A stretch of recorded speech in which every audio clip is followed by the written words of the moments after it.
husbandry behaviors that I'm talking about, we're able to get information, and we're working with organizations like U.S. Fish and Wildlife and NOAA and the Killer Whale Foundation.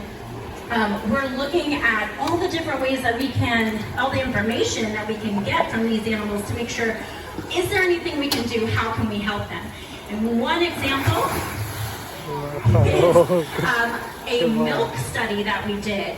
So we talked about them being top predators.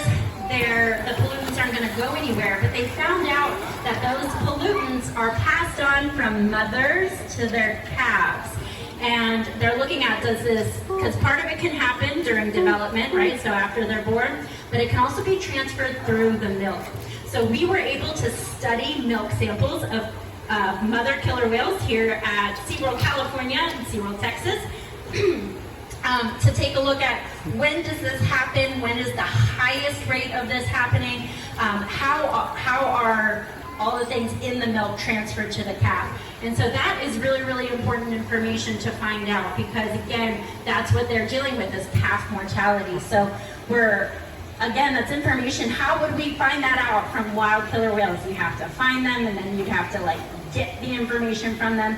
But we're able to provide all that information to the scientists who work with conservationists and legislators to make sure that we're passing necessary laws to make sure that we're protecting these incredible animals and that specific population. Another really, really cool study that we participated in is the hearing study. So southern resident killer whales' major concerns include loss of their main prey, which is the Chinook salmon, and then also the persistent organic pollutants, and the Salish Sea, Puget Sound area where they're found, the habitat and noise pollution or traffic from shipping vessels was a big concern, but we can't pass legislation to protect these animals if we don't know what they hear.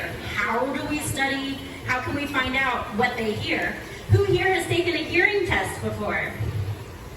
Right, so sometimes you wear the headphones, and then you can raise your hand which ear you hear it in.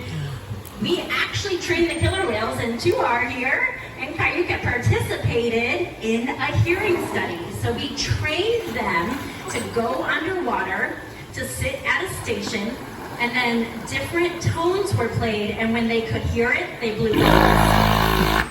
Just like that. So they were able to tell us, I can hear that, I can hear that. And what we found is that the range of hearing that they perceive, the shipping traffic is within that. And so now we have proof that killer whales can hear this.